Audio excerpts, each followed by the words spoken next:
Good morning, everybody. Good morning. It's about 11 a.m. Tuesday, I think. I don't know, 10th or 11th of November. I can't remember. I did look this morning, but it's just out of my brain for the moment. My brain's getting a bit like that these days. Walking.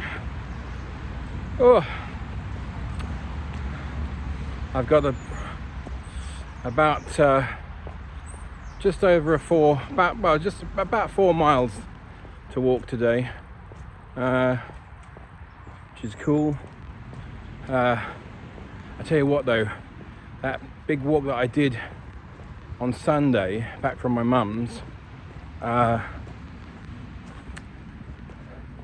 which had been a couple of days since I'd had a big walk, but that walk for some reason absolutely wiped me out. Really, I got major DOMS in my calves for some reason, which is a really weird place to get it. Calves are, if you know anything about bodybuilding, weight training, building muscle, you'll know that calves can be can be particularly troublesome to train. People say that their calves just don't respond to training. Well, most of the time that's not true, and the reason why they're not responding to the training is you're not burning them hard enough, because calves are a specific type of muscle that is extremely strong. If you think about it, if you stand on one leg, can you raise your entire body weight on tippy toe on one leg? I mean, that's the calf muscle that's doing most of the heavy lifting there. And I imagine the answer is yes. I know I can, and I'm 19 stone something. So calf muscles are incredibly strong. They have to be, because of their job.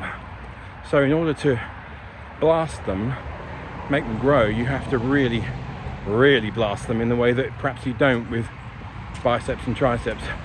Anyway, off topic. My calves are hurting. The last couple of days, it's Tuesday, I didn't do any much meaningful walking yesterday, maybe 4,000 steps. And I've been hobbling around the house in real pain with this DOMS. For those who don't know what DOMS is, it's delayed onset muscle soreness. So it's basically when you have rocked a muscle rather hard and you get soreness in the muscle the next day, or even the day after that, or whatever. Anyway, so it's been rather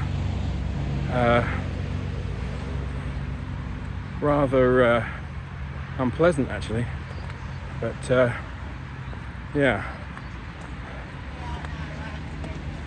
Hang on.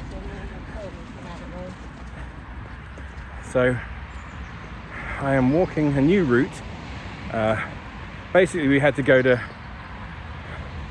Pets at Home to get some stuff for the pussycat and the mice, and I've never walked home from there. Morning. So I'm walking back from there, and so it's a beautiful day. Sun is shining, birds are singing. Not bad. Not a bad time to be in the southeast of England. Anyway, whoa. So, this is going to be quite a long one. Walk, I mean, not the video. Just wanted to say that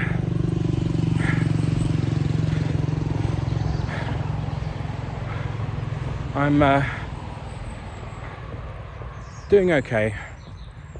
My weight's up and down still, generally down, but 2 days of inactivity plus I had a bit of a snack attack last night and the night before, and so I've put on a pound, 2 in fact, compared to Sunday, but I'm not going to be too messed up about it. It is what it is. Let's see where I am in a month. My blood pressure, the blood pressure is okay, but it's still very high. You know, it's borderline stage 2 hypertension on my systolic, and borderline stage 2, sometimes just under, sometimes just over stage 2 on my diastolic. And I'm almost out of my medication, so I need to ring the docs this morning and talk to him about it. I don't know whether the medication that I'm taking is only going to have a certain effect and no more. You know, I thought about this the other day in terms of, you know, you sort of, when you take, because I'm not much of a pill popper, I'm not much of a, you know, the only time I ever really take anything is like maybe a paracetamol for a headache, a bad headache. And, you know, in that circumstance, you always expect the pill to help you sort of defeat the malaise, you know. And so I always have that mental, you know, approach in my mind whenever I kind of have any kind of medication. And this is perhaps a mistake with this blood pressure medication, this Ramipril. Maybe, you know, the effect that it's having on my blood pressure now that it's fully into my system, you know, I'm 3.5 weeks in or whatever, maybe that effect is a limited effect. You know, maybe that is all it's going to do. It's not going to get better the more you take it. It's just managing the pressure to that particular level, you know, bringing it down, say 10 or 15 points. I don't know, to be honest. So maybe taking my blood pressure every day or every other day and hoping that it'll be better than the day before is maybe that's a sort of false ideal. You know, maybe that's not how it works. Perhaps, I don't know. So anyways, it's okay. I mean, like I said, it's borderline on both. You know, it's a lot better than it was. For those of you asking me about Noom, I have cancelled my subscription to Noom, and not really because I think it's bad. I think it's good, actually. Noom, it's very well put together, and the app is very good. The support is very good. I just think that once you are, you know, if your problem with food, if your situation, your psychological situation is such that you get the measure of any approach, and you know, almost subconsciously work around it or proactively work around it, it's over. You know, it no longer serves its purpose. So I've had to cancel, and I don't actually know whether I'll get any of my money back. I'd paid up till February or March, I think, and they've done that thing where it's like, okay, we've cancelled your subscription, you'll no longer be billed for this service, but you can carry on using it up until your subscription period ends. And I'm thinking, no, I want you to rebate some of the money, because I'm not using the app. That's the whole point. It's the whole reason why I've stopped, is that I'm not using it anymore. Anyway, so we'll see what happens with that. I've asked for some money back, so for a rebate.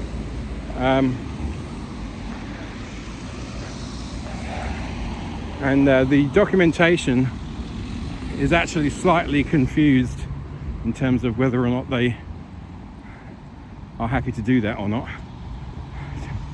Anyway, for those of you thinking about trying it, I say try it. It's not expensive, and I think the approach is sort of, for a little while for me, it was refreshingly new, and had the potential to work very well. But like I said, I think the more sort of fucked up you are in terms of, where these problems with food are based, where the root of them lies in your psyche, I think this is going to determine whether any diet or weight plan is going to work or not.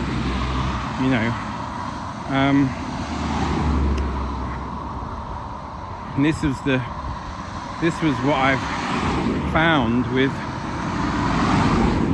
any and all approaches that I've ever taken, is that you're dealing with a fractured psyche. You're dealing with a situation where who you are as a person involves your relationship with food, and your relationship with food involves your relationships with other people. Mine's tied to a lot of things, but primarily my relationship with my father. My dad was so absent in our childhood in so many ways. He worked so hard and was always away.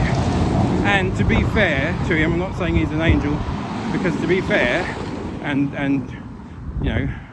frank, he had hobbies, and he played golf, and he was absent from home quite a lot, not just because of work, put it that way, but he worked really hard, and he was absent a lot, and one of the things that became a fixture point, a focal point, shatter point, if you like, in terms of my relationship with Dad, was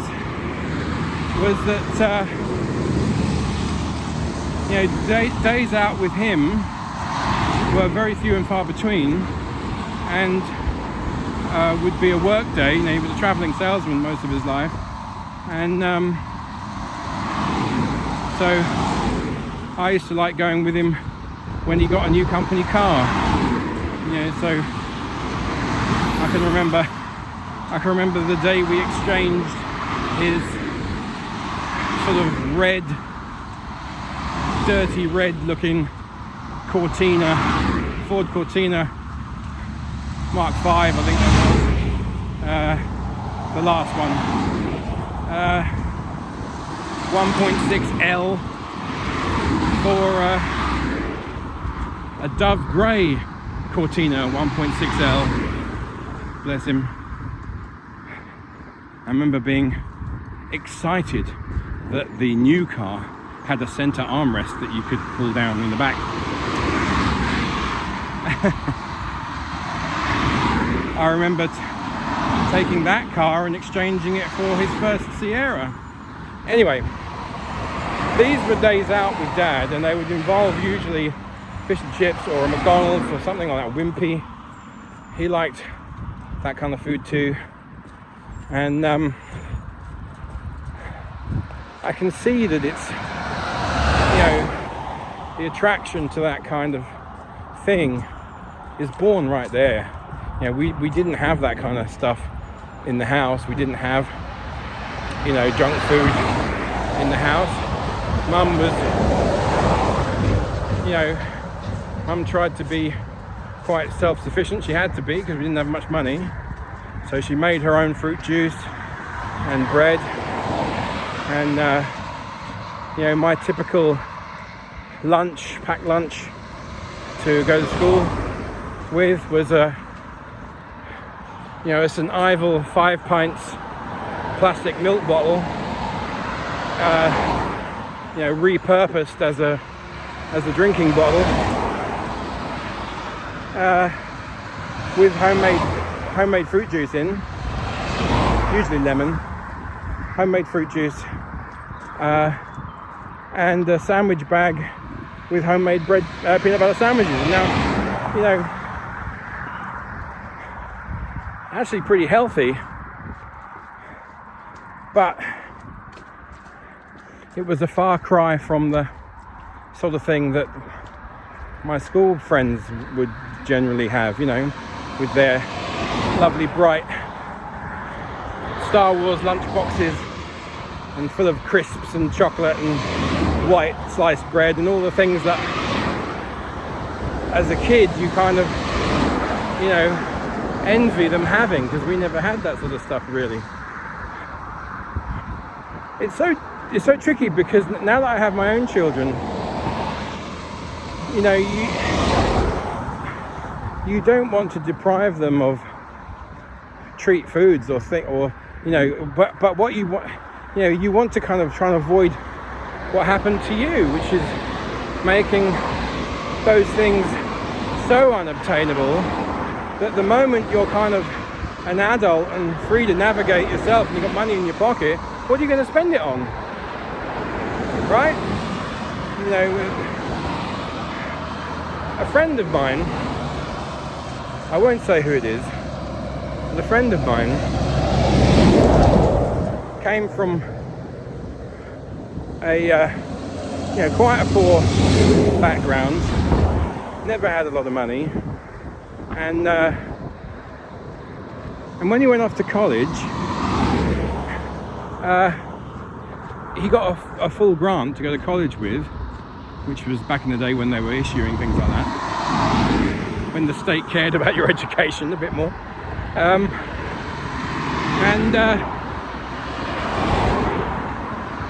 you know, all of a sudden, the kid who, you know, the teenager who's, you know, never had a bloody brass farthing really to rub together with another one, has all of a sudden got a cash card and 700 quid in his bank account.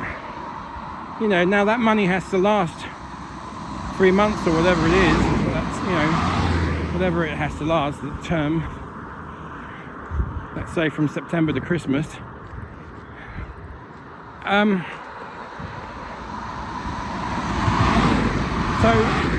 But inevitably, you know, you hand someone who's never had a sweet the keys to the sweet shop. What are they going to do?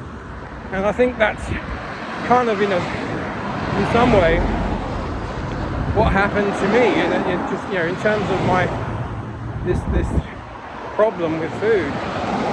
I mean, you know, it's not insurmountable. I don't believe that it's a nut I can't crack, but the approach is key, and it has to be a lifestyle one. You know, it can't be a diet, a restrictive diet, crash thing, you know, a highly reduced, ultra low calorie approach. It can't, because it doesn't work long term.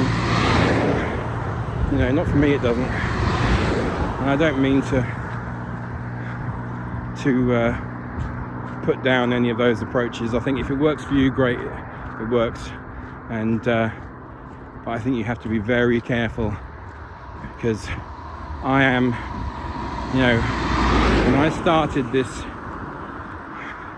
drive to try and lose weight again and get my blood pressure under control, I was over 2.5 stone heavier than I'd ever been before I started doing any kind of diet. Now, make of that what you will. It could be coincidence, and I could have found myself at that weight anyway, or heavier.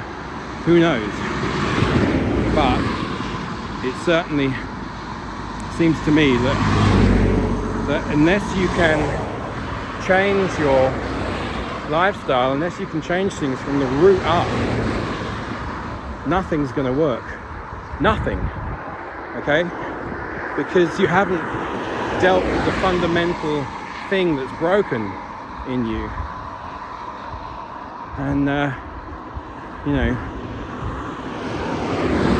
so there we are. Didn't mean to get all metaphysical or whatever, deep and meaningful, but this is the truth of it. You know, I think the only chance that I would ever have of doing a very, very low calorie, you know, ultra low calorie diet ever again would be as a kind of you know, quick fix to drop some weight quickly for a particular goal or something, you know. But I wouldn't want to do it for thinking, you know, for anything else other than that. But I don't want to do it anyway. You know, it's no fun, and it makes you very, very disagreeable, and it just,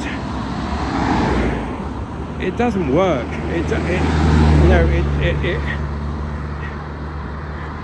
it deprives you of all those things that you're hooked up on to such a degree that if you break big, you know, really big. Now, another friend of mine, again, I won't say who it is, but she knows who she is. I can remember her trying a particular ultra low calorie diet, weight plan, meal plan, and the day that she fell off the horse, I mean, she fell off the horse in just such an unfathomable just degree. You know, there's falling off the horse, and there's falling off the horse into a ravine. At the bottom of the ravine there's a sinkhole. You fall through that to the center of the earth and then come out the other side. That's what happened. Yeah, man, it doesn't work. It does not work. You have to deal with the root, whatever that root is. So well, I've been rambling for, my goodness, 23 minutes. So everyone who continues to get in touch with me, I'm very, very thankful. It's an absolute pleasure to think that anyone's watching these videos and getting anything out of them. If that's the case, I'm really, really happy. I don't have any specific reason for doing these videos other than a record of, you know, what's happening, and basically it passes the time when I'm walking miles and miles as well, which is handy. It's a handy bonus. Anyway, whew, have fun, everybody. Be good, be kind to each other, be tolerant. I hope everyone's doing okay. I'm gonna have a little time in the garden, I think, today, in the sun with my wife, like we did in the spring and summer. I think it's good to just sit for a few minutes, half an hour, just outside to get in the air, a cup of coffee, a cup of tea, whatever. Okay. Phew. Oh, and by the way, if you are a guitar player, or you want to be a guitar player, you're interested in learning guitar, I am now doing lessons. They can be Zoom lessons from your home to my home, COVID friendly, super duper, or I think the rules are still that we can meet in person, place of business type thing. But so I'm interested in particularly beginners, but anything really. I mean, you want to learn it, I'll teach it to you, if I can, of course. Try not to come to me and say, I want to learn Dragon Force or something. It'll probably take me a while to learn that first. Anyway, have fun. As my old Uncle Bill used to say, keep heilig min shan nish tumamala. I have no idea what any of that means, but see ya.